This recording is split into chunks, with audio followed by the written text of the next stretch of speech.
আজ ২ মার্চ ৫৫ বছর আগে ১৯৭১ সালের এই দিনে ঢাকা বিশ্ববিদ্যালয় কলাভবন প্রাঙ্গণের বটতলায় প্রথম জাতীয় পতাকা উত্তোলন করা হয়। ওই দিন পতাকা উত্তোলন করেন ডাকসুর তৎকালীন ভিপি আসম আব্দুর রব। আজ জাতীয় পতাকা উত্তোলন দিবস। দিবসটিতে ঢাকা বিশ্ববিদ্যালয়ের বটতলায় এক অনুষ্ঠানের আয়োজন করা হয়েছে। তাতে যোগ দেবেন পতাকা উত্তোলনকারী ও ডাকসুর তৎকালীন ভিপি আসম আব্দুর রব। আমরা সেখানে যুক্ত হচ্ছি সরাসরি।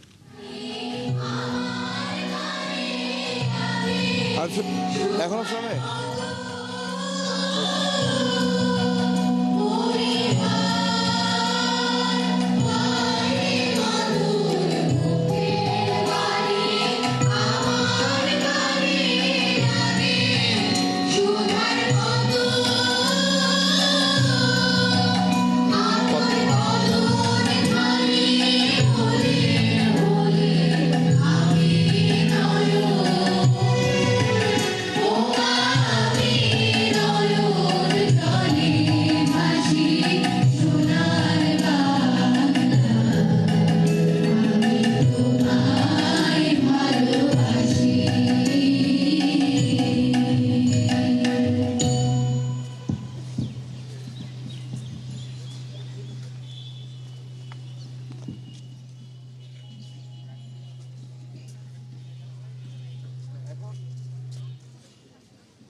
চৈতি আমি এখন দেশাত্মবোধক গান পরিবেশনের জন্য অনুরোধ করছি সঙ্গীত বিভাগের শিক্ষার্থীদের। চৈতি আসলে যেমনটি দেখছিলেন ঢাকা বিশ্ববিদ্যালয়ের ঐতিহাসিক বটতলায় বিশ্ববিদ্যালয়ের প্রশাসন কর্তৃক পতাকা উত্তোলন যে কর্মসূচি রয়েছে সেটি শেষ করা হলো।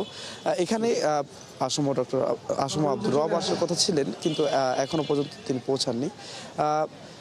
এছাড়া বিশ্ববিদ্যালয়ের যে ভিসি রয়েছেন, ভিসি অধ্যাপক ডক্টর নিয়াজ আহমদ খান এখানে রয়েছেন, প্রোপাচার্য প্রশাসন রয়েছেন এবং প্রোপাচার্য যিনি শিক্ষা তিনিও রয়েছেন এবং তাদের সাথে রয়েছেন ট্রেজারার সহ ডিন কমিটির সদস্যরা যারা রয়েছেন তারা রয়েছেন।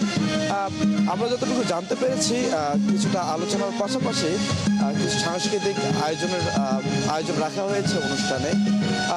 যদি বটতলা থেকে এই ছিল আমার কাছে সর্বশেষ।